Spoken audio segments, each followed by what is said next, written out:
KBR news కి స్వాగతం. ముందుగా ముఖ్యాంశాలు. అదోని డివిజన్ కర్నూలు జిల్లా గడ్డివాగు దగ్ధమైన బాధిత రైతులకు నష్టపరిహారం ఇవ్వాలి. టీచర్ తనను వేధిస్తున్నాడంటూ ఓ విద్యార్థిని హాస్టల్ భవనంపై నుండి దూకిన ఘటన వికారాబాద్ జిల్లాలో ఆలస్యంగా వెలుగులోకి వచ్చింది. స్వామివారిని దర్శించుకుంటే కోరిన కోరికలు తీరుతాయని ప్రతిదీ. రాజ్యాంగ విరుద్ధంగా పాలన చేస్తున్న చంద్రబాబు రాజీనామా చేయాలంటున్న ఉమ్మి రఘురాం. కోరంగి పంచాయతీ పరిధిలోని చిన్నబొడ్డు, పెద్దబొడ్డు, వెంకటయ్యపాలెం గ్రామాల సరిహద్దులో నిర్మించిన శ్రీ విజయ కనకదుర్గ ఆలయంలో అమ్మవారి విగ్రహ ప్రతిష్ఠ ఘనంగా జరిగింది. మెట్టజోతి కర్నూలు జిల్లా అదోని పట్టణంలో నిన్న మధ్యాహ్నం ఆలూరు రోడ్డులోని మేకవంక ప్రాంతంలో గడ్డివాగులు దగ్ధమైన విషయం తెలిసిందే. ఈ సందర్భంగా బీజేపీ కర్నూలు జిల్లా అధికార ప్రతినిధి ఆదూరి విజయకృష్ణ, బీజేపీ నాయకులు మధుసూదన్ శర్మ మాట్లాడుతూ మహిత్ మరియు వెంకన్న అనే రైతులు మేకవంక ప్రాంతంలోని వారి పొలాల్లో పశుగ్రాసం కోసం గడ్డివాము, చొప్ప, కందిపొట్టు దాదాపు 4 లక్షలు విలువ చేసే పశుగ్రాసాలను నిల్వ పెట్టుకోగా దురదృష్టవశాత్తు ప్రమాదానికి గురై దగ్ధమైందని తెలిపారు. సమయానికి అగ్నిమాపక సిబ్బంది వచ్చి మంటలను అదుపు చేశారని అన్నారు. పేద రైతులని వీరిని ప్రభుత్వం ఆదుకోవాలని కోరుతూ నేడు అదోని సబ్ కలెక్టర్ను కలిసి అత్యవసర రైతు ప్రత్యేక నిధి ద్వారా సంబంధిత రైతులకు నష్టపరిహారం అందించాలని మరియు తాత్కాలికంగా రైతుల దగ్గర ఉన్న పశువులు జీవించేందుకు ఊరట కలిగించే విధంగా వారం 10 రోజులకు సరిపోయే పశుగ్రాసాన్ని అందించాలని కోరామని తెలిపారు. ఇందుకు గాను సబ్ కలెక్టర్ సానుకూలంగా స్పందించి వీలైనంత త్వరగా ప్రభుత్వ పరంగా వచ్చే సహాయ సహకారాలు అందిస్తామని తెలిపారు. ఈ కార్యక్రమంలో బీజేవైఎం రాష్ట్ర మాజీ కార్యదర్శి శ్రీనివాస ఆచారి, బీజేపీ నాయకులు కల్లు పోతుల సురేష్ తదితరులు పాల్గొన్నారు. భారత్ మాతాకి. నిన్న మధ్యాహ్నం 2:30 గంటల ప్రాంతంలో ఆలూరు రోడ్డులోని లక్ష్మమ్మ వార్సి దగ్గర ఉండేటువంటి మేకవంక ప్రాంతంలో స్థానికంగా ఉండేటువంటి రైతులు వాహిదు, ఇంకప్ప తన సొంత పొలంలో పశుగ్రాసం కోసం నిల్వ చేసుకున్నటువంటి గడ్డివాము, చొప్ప, కందికి సంబంధించినటువంటి పొట్టు ఇవన్నీ కూడా ప్రమాదవశాత్తు కాలిపోయింది. దాని విలువ దాదాపు 4 లక్షల పైన ఉంటుందని ఒక అంచనా. నష్టపోయినటువంటి యొక్క రైతులకు ఉండేటువంటి పశువులు ప్రస్తుతము పశుగ్రాసం లేక ఇబ్బంది పడతా ఉన్నాయి. కాబట్టి భారతీయ జనతా పార్టీ ఆధ్వర్యంలో ఈరోజు స్థానికంగా ఉన్నటువంటి సబ్ కలెక్టర్ కార్యాలయానికి వచ్చేసి సబ్ కలెక్టర్ గారికి వినతి పత్రం ఇవ్వడం జరిగింది.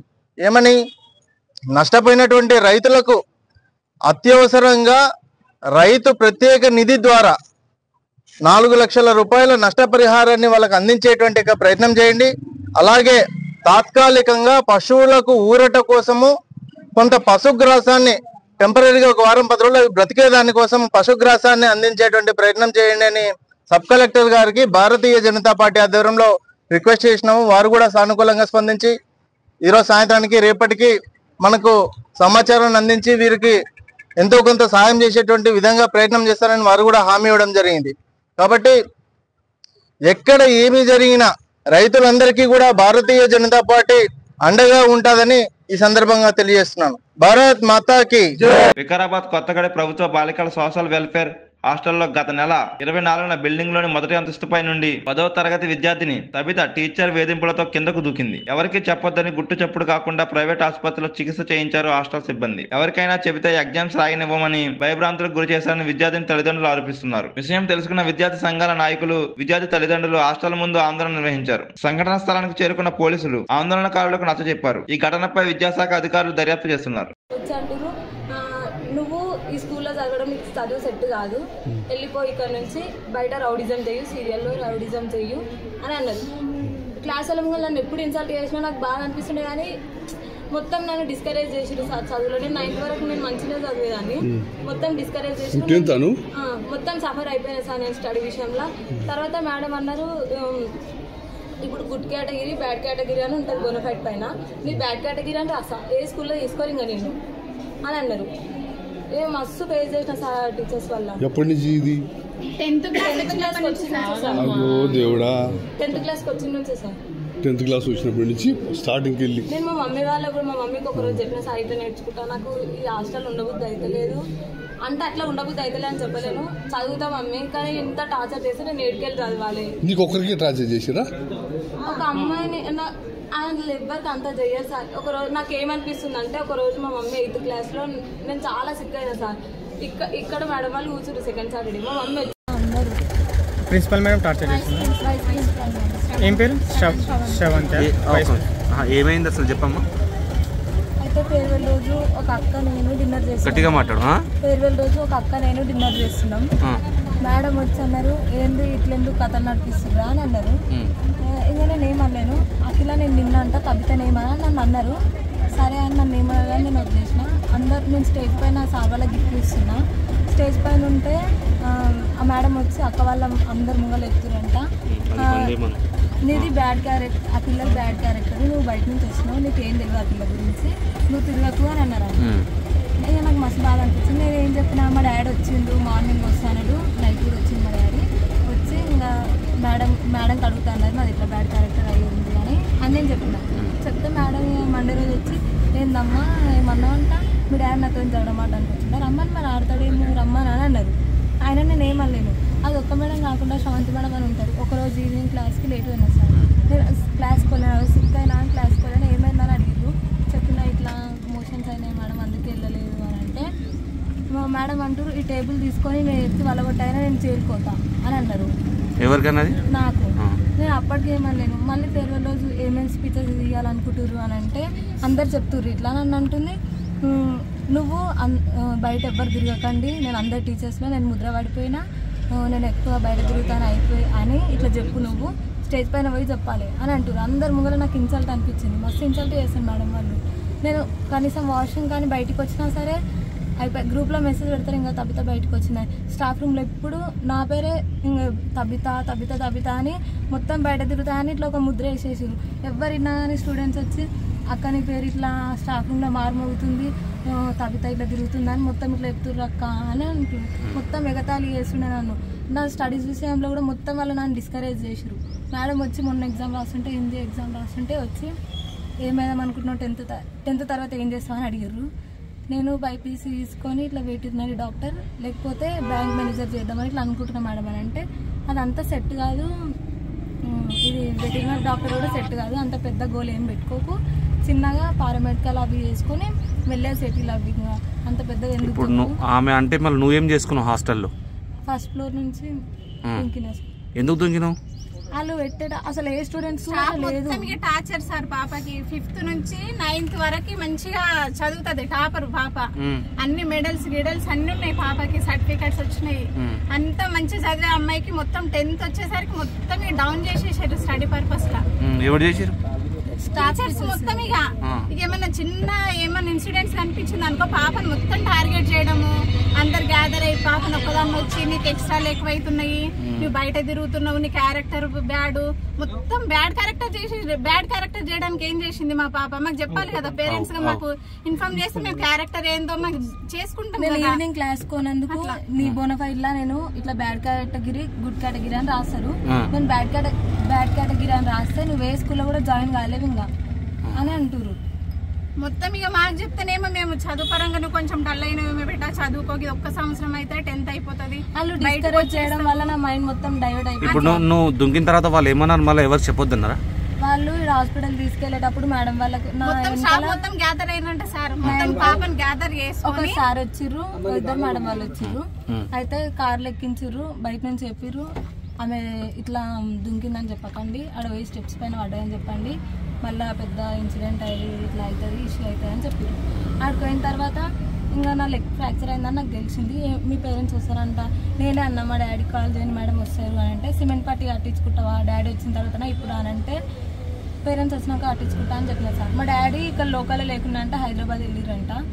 మేడంకి అన్నారంట, మేడం మీరు కట్టించండి నేను వచ్చి తీసుకెళ్తా అని అన్నారంట. వేరే అమ్మాయిలకి కొట్టిందంట కదా, ఎవరు కొట్టిరు చేతుల మీద? శ్రవంతి మేడం. ఒక అమ్మాయి తెలుగు క్లాస్ వరకు రాసిండే, మేడం ఉన్నప్పుడు తెలుగు క్లాస్ వరకు రాసిందంట, రాస్తుంది మా క్లాస్ ఆమె కూడా. ఇట్లా ఇక్కడ పట్టుకొని మొత్తం ఇట్లా తిప్పితే మీకు ఇక్కడ మొత్తం ఇట్లా నెయిల్స్ పడ్డాయి. చాలా ఏడ్చింది ఆమె కూడా. 2 times కొట్టిరు. ఒక రోజు స్టీల్ బాటిల్ తీసుకొని కూడా కొట్టిరు. ఎవరు కొట్టిరు? శ్రవంతి మేడం. ఎందుకు కొట్టిందా? తెలుగు అంటే ఆ రోజు మ్యాథ్స్ ఎగ్జామ్ ఉంది, మేడం తెలుగు పేపర్స్ చెక్ చేసుకోండి రా అని ఇట్లా పేపర్స్ ఇచ్చిండ్రు.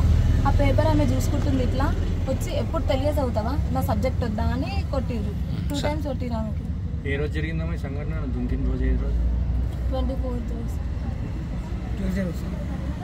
కాకినాడ జిల్లా గండేపల్లి మండలం తాళూరు గ్రామంలో జియన్న స్వామి మఠంలో వేంచేసి ఉన్న శ్రీదేవి భూదేవి సమేత శ్రీ వెంకటేశ్వర స్వామిని దర్శించుకుంటే కోరిన కోరికలు తీరుతాయని భక్తుల నమ్మకం. తాళూరు గ్రామంలో సుమారు 700 సంవత్సరాల క్రితం స్వయంభూగా వెలిసిన స్వామివారికి ఆలయం నిర్మించి అనంతరం ఆలయం పక్కనే జిఆర్ స్వామి జీవ సమాధి అయ్యారు. ఇప్పటికీ జియన్న స్వామి జ్ఞానంలోనే ఉంటారని నమ్మకం. ఈ మఠంలో ప్రతి ఏటా మార్చి నెలలో వచ్చే పాల్గొన మాసంలో శుద్ధ ఏకాదశి రోజున అత్యంత వైభవంగా తాళూరు తీర్థం నిర్వహిస్తారు. మార్చి 6, 7, 8, 9 తేదీల్లో స్వామివారి సేవలు గజేంద్ర పుష్కరిణిలో భక్తులు వేలాదిగా స్నానాలు ఆచరిస్తారు. 10వ తేదీ నుండి 12వ తేదీ వరకు ఈ 3 రోజులు అత్యంత వైభవంగా స్వామివారి కళ్యాణంతో పాటు పలు సేవా కార్యక్రమాల్లో అధిక సంఖ్యలో భక్తులు పాల్గొంటారు. ఈ ఆలయం ఎదురుగా ఉన్న గజేంద్ర పుష్కరణంలో స్నానం ఆచరించి స్వామివారిని దర్శించుకుంటే కోరిన కోరికలు తీరుతాయని భక్తుల నమ్మకం. నా పేరు జేబీ నరసింహమూర్తి అండి. నేను అర్చక.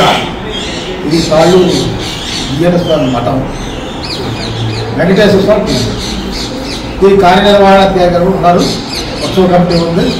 ఉత్సవ కమిటీకి మా చైర్మన్గా సీతారామయ్య గారు దాపర్తి, ఈవో గారు రాజేష్ గారు ఎగ్జిక్యూటివ్ ఆఫీసర్ గవర్నమెంట్ ఆఫీసర్ వారు, ఇంకా రమేష్ అర్చక. ఈ సంవత్సరం అంటే ఈ యొక్క ఉత్సవాలు 9 రోజులు జరుగుతాయి.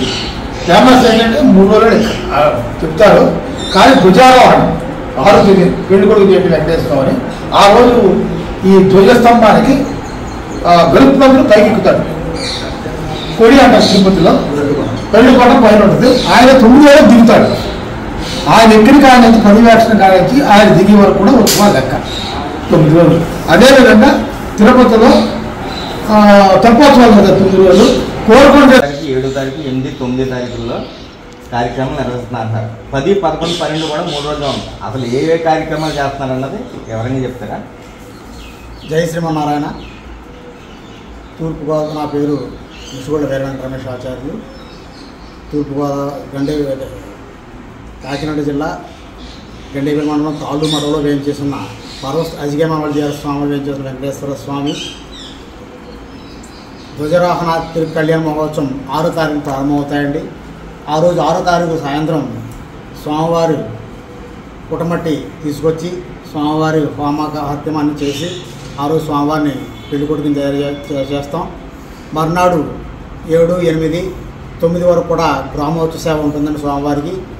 అదే 10వ తారీఖు విశేషమైన రోజు ఏకాదశి, పాల్గొన శుద్ధ ఏకాదశి. ఆ రోజు తెల్లవారు 2 గంటల నుంచి కూడా భక్తులందరూ కూడా ఎక్కడెక్కడి నుంచో ఛత్తీస్గఢ్ ఇతర రాష్ట్రాల నుంచి కూడా ఈ స్వామివారి పుష్కరం స్నానం చేసి స్వామివారిని దర్శించడం జరుగుతుంది. తమ కోరికలన్నీ కూడా తీర్చుకుంటారు ఆ స్వామివారిని. అలాగే మరునాడు ఆ ఏకాదశి సాయంత్రం గ్రామోత్సవం ఉంటుందండి. మొత్తం పెరుమాళ్ళందరూ కూడా తిరుపతికి వెళ్తారు. వెళ్ళి గ్రామోత్సవం అంతా అయిన తర్వాత తదుపరి స్వామివారి అభిషేకాలన్నీ అయిన తర్వాత కళ్యాణ మహోత్సవం ప్రారంభమవుతుందండి. ఉదయం 6 గంటల నుంచి ద్వాదశి 11వ తారీఖు. అలాగే 12వ తారీఖు సదస్యము రథోత్సవం జరుగుతుందండి. ఆ రోజుతో జనసందోహం తగ్గుతుంది. మరునాడు సేవ బుక్కా సేవ ఉంటుంది. గజేంద్ర పుష్కరిణి చుట్టూ స్వామివారు గ్రామోత్సవం జరుగుతుంది. 14వ తారీఖు తెప్పోత్సవం, చందనోత్సవం జరుగుతుంది. తెప్పోత్సవం ఆ రోజుతో కంప్లీట్ అవుతుందండి. చాలా విశేషమైనటువంటి తీర్థం ఇది. జియన్న స్వామి తిరునాళ్ళని ఎక్కువగా భక్తులందరూ కూడా స్వామిని దర్శనం చేసుకుంటారు, తమ కోరికలు చేసుకుంటారు. జయ శ్రీమన్నారాయణ. ఉత్తర ద్వార దర్శనం అంటారు కదా, గజేంద్ర పుష్కరంలో స్నానం చేసి స్వామివారిని దర్శించుకుంటే కోరికలు చేస్తాయని చెప్పేసి ఒక ప్రతీతి ఉంది. దాని గురించి మీరు ఏమంటారు? ఈ పుష్కరిణి అంటే చాలా విశేషమైనటువంటి పుష్కరిణి అండి ఇది. గజేంద్రుడు ఆ జియన్న స్వామి మోక్షాన్ని ఇచ్చి ఆ స్వామివారి వైకుంఠ నారాయణుడు గజేంద్రుడికి మోక్షం చేసి అక్కడ భూస్థాపన చేసి ప్రతిష్ఠ చేసి అక్కడ మండపం ఏర్పాటు చేసి గజేంద్ర పుష్కరిణి పేరు పెట్టారు. ఆ యొక్క పుష్కరిణిలో స్నానం చేసిన వాళ్ళకి అనారోగ్యంగా ఉన్న వాళ్ళందరూ కూడా ఆరోగ్యంగా ఉండడానికి అవకాశం ఉంది. అలాగే సంతానం లేని వాళ్ళు, వివాహం అవ్వని వాళ్ళు, అలాగే కొత్తగా వివాహం అయిన వాళ్ళందరూ కూడా బ్రహ్మూడు స్నానం చేస్తారు. దంపతులుగా స్నానం చేస్తే వాళ్ళ సంతానం కలుగుతుంది. అలాగే ఈ పుష్కరిణిలో ఎవరైతే స్నానం ఆచరిస్తారో వాళ్ళకి ఆరోగ్యం కూడా ఆ స్వామి ప్రసాదిస్తారు. ఆ పుష్కరిణి స్నానాలు చేసి ఆ రోజు 2 గంటల నుంచి కూడా స్వామివారి దర్శనానికి వస్తారు. తమ కోరికలన్నీ కూడా నెరవేర్చుకొని అడుగుతారు, స్వామివారు నెరవేరుస్తారు. అలాగే నెరవేర్చిన అందరూ కూడా మళ్ళీ సంవత్సరం కూడా వచ్చి అదే విధంగా స్నానాలు ఆచరిస్తారు. తమ తమ కోరికలు చేస్తారు. ఇప్పటి నుంచి కూడా పూర్వం నుంచి కూడా ఇదే బాణిగా జరుగుతుంది. ఎక్కడెక్కడి నుంచో కూడా ఈ యొక్క గజేంద్ర పోషణంలో స్నానం చేయాలి, జిఆర్ స్వామి దర్శించాలి అని ఆలోచనతో వచ్చి స్నానవాచం జరుగుతుందండి. స్వామి దర్శనం జరుగుతుంది. 14వ శతాబ్దం నుంచి కూడా ఈ యొక్క కార్యక్రమాలు అన్నీ 24 అండి. కాటారెడ్డి రామారెడ్డి గారు రికార్డు ప్రకారంగా పురావస్తు శాసనాల ప్రకారంగా 1324 కాటారెడ్డి రామారెడ్డి గారు కాలంలో గిరి స్వామి వారు జీవ సమాధిలో కూర్చోవడం జరిగింది. అది పురావస్తు సర్టిఫై చేసింది. దాని ప్రకారంగా 700 సంవత్సరాలు పూర్తయి 701వ సంవత్సరం జరుగుతుంది. ఇక్కడ ప్రతిష్ఠ జరిగింది. వెంకటేశ్వర స్వామి ప్రతిష్ఠ అయ్యి ఆయన జీవ సమాధి జరిగి కరెక్ట్గా 701 ఒక సంవత్సరం అయింది. అది ఇక్కడ విశేషం.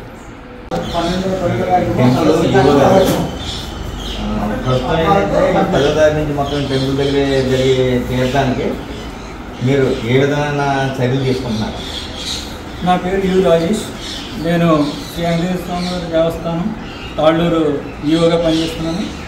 ఇక్కడ ఈ నెల అంటే మార్చి 10, 11, 12 తారీఖుల్లో శ్రీ వెంకటేశ్వర స్వామివారి దేవస్థానం స్వామివారి కళ్యాణ మహోత్సవాలు జరుగుతున్నాయి. ఈ టెంపుల్కి సంబంధించి ఏకాదశి మార్చి 10వ తారీఖున భక్తులు గజేంద్ర పుష్కరంలో ముఖ్యంగా స్నానాలు ఆచరించి స్వామివారి దర్శనం చేసుకుంటారు.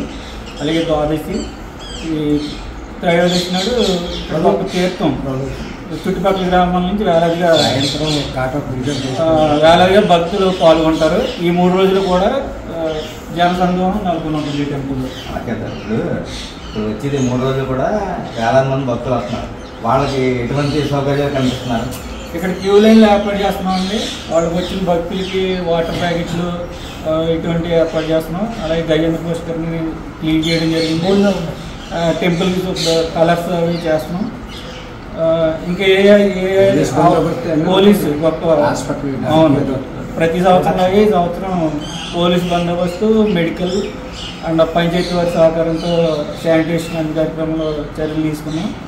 చంద్రబాబు వ్యాఖ్యలపై ఉప ముఖ్యమంత్రి పవన్ కళ్యాణ్ స్పందించాలి. రాజ్యాంగబద్ధంగా పదవులు పొంది రాజ్యాంగాన్ని అనుసరించి పక్షపాతం కానీ రాగద్వేషాలు కానీ లేకుండా పాలన చేస్తామని ప్రమాణం చేసిన ముఖ్యమంత్రి చంద్రబాబు ఈ రోజు రాజ్యాంగ విరుద్ధంగా కొందరికే పరిపాలన చేస్తామని వైఎస్ఆర్ కాంగ్రెస్ పార్టీ వారికి సానుభూతి పరులకు ప్రత్యక్షంగా పరోక్షంగా మేలు చేసే పనులు చేయొద్దని, అలా చేస్తే పాముకు పాలు పోసినట్లే అని పేర్కొనడం రాజ్యాంగాన్ని అతిక్రమించడమే అవుతుందని, దానికి బాధ్యత వహించి ముఖ్యమంత్రి చంద్రబాబు తన పదవికి రాజీనామా చేయాలని వైఎస్ఆర్ కాంగ్రెస్ పార్టీ కాకినాడ జిల్లా బూత్ కమిటీ అధ్యక్షుడు ఉమ్మి రఘురాం డిమాండ్ చేశారు. ఈ సందర్భంగా ఆయన మీడియాతో మాట్లాడారు.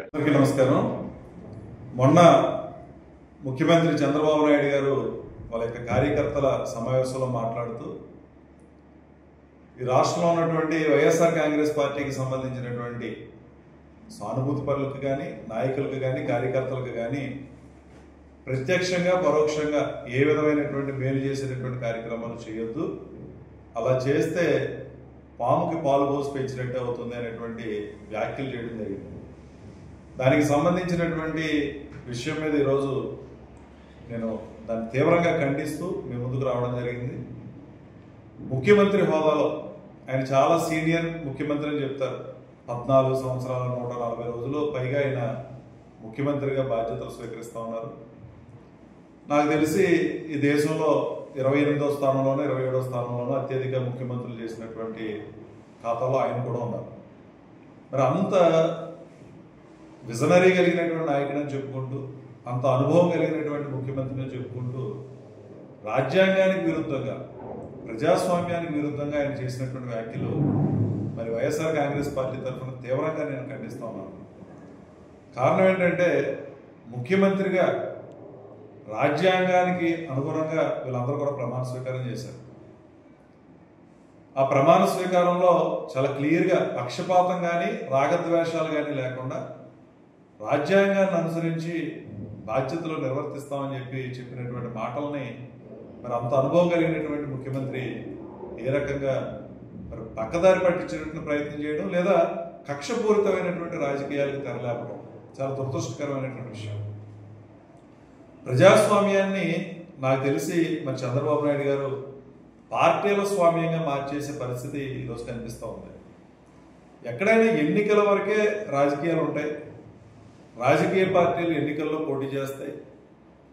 ఏ పార్టీకి అయితే ప్రజలు ఆదరణ ఇస్తారో, ఓట్లేస్తారో, అధికారాన్ని అప్పచెప్తారో ఆ పార్టీ పరిపాలన చేస్తూ ఉంటుంది. రాజకీయాలు అయిపోయిన తర్వాత, ఎన్నికలు అయిపోయిన తర్వాత ఆయన ఒక పార్టీకి ముఖ్యమంత్రి కాదు, రాష్ట్రంలో ఉన్నటువంటి ప్రజలందరికీ కూడా ఆయన ముఖ్యమంత్రి అనేటువంటి విషయం మరి ఆయన మర్చిపోవడమా, లేకపోతే ఉద్దేశపూర్వకంగానే నాకు తెలిసి ఈ మాటలు మాట్లాడారు నేనైతే అనుకుంటా ఉన్నాను. దానికి ప్రధానమైనటువంటి కారణాలు ఏమై ఉంటాయంటే, వైఎస్ఆర్ కాంగ్రెస్ పార్టీ బలమైనటువంటి పార్టీ, ఎంత దారుణంగా వైఎస్ఆర్ కాంగ్రెస్ పార్టీ ఓటమి చెందినా కూడా 40% ఓట్ల శాతం సంపాదించినటువంటి పార్టీ కాబట్టి జగన్మోహన్ రెడ్డి గారిని చూసి ఆయన భయపడటం అనేది ఒక కారణం అయితే, ఇచ్చేటటువంటి పథకాలు అంటే ఇవ్వబోతున్నటువంటి పథకాలు ఈ రోజు వరకు ఆయన సూపర్ 6లో మరి పూర్తి స్థాయిలో ఏ పథకాన్ని అమలుపరిచినటువంటి మాట్లాడుతున్నటువంటి మాటలని నేనైతే అనుకుంటా ఉన్నాను. కారణం ఏంటంటే, పూర్తి స్థాయిలో ఇవ్వలేక రేపు ప్రొద్దుట ఇవ్వలేనటువంటి ఎవరైతే లబ్ధిదారులు ఉన్నారో, అర్హులైనటువంటి వారు ఉన్నారో వాళ్ళందరినీ వైఎస్ఆర్ కాంగ్రెస్ పార్టీ ఖాతాలోకి చేర్చేసి మరి ఆయన శిరజాగంగా ఈ పథకాలు ఇచ్చేటటువంటి ఆలోచన చేస్తున్నారేమో అని చెప్పి నేనైతే అనుకుంటా ఉన్నాను. ఏది ఏమైనప్పటికీ కూడా ఇది చాలా దురదృష్టకరమైనటువంటి విషయం. ముఖ్యంగా మరి ఈరోజు ఒక తెలుగుదేశం పార్టీ అధికారంలో లేదు, కూటమి పార్టీల అధికారం చలాయిస్తున్నటువంటి పరిస్థితి. అందులో జనసేన కీలకమైనటువంటి పాత్ర పోషిస్తున్నారు, మరి కేంద్రంలో అధికారంలో ఉన్నటువంటి బీజేపీ కూడా కీలకమైన పాత్ర పోషిస్తూ ఉన్నారు. మరి ఈ రోజు వరకు మరి పవన్ కళ్యాణ్ గారు దీని మీద ఎందుకు స్పందించలేదు?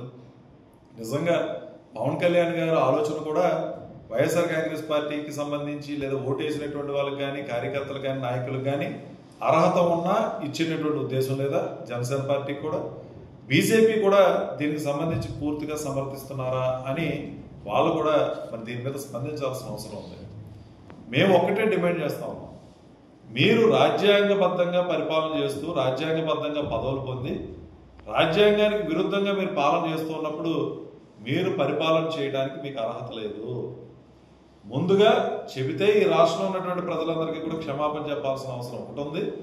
లేదు మీకు క్షమాపణ చెప్పేటటువంటి ఉద్దేశం లేకపోతే మీరు రాజీనామా చేసి మీ పార్టీ కార్యక్రమాలను సమర్థవంతంగా నిర్వహించుకుంటే బాగుంటుందని చెప్పి నేను ఈ పత్రికా ముఖంగా నేను డిమాండ్. కాకినాడ జిల్లా తాళరేవు మండలం కోరగి పంచాయతీ పరిధిలోని చిన్నబొడ్డు, పెద్దబొడ్డు, వెంకటయ్యపాలెం గ్రామాల సరిహద్దులో నిర్మించిన శ్రీ విజయ కనకదుర్గ ఆలయంలో అమ్మవారి విగ్రహ ప్రతిష్ఠ ఘనంగా జరిగింది. ఈ కార్యక్రమంలో సర్పంచ్ పెయ్యల మంగేష్ మాట్లాడారు.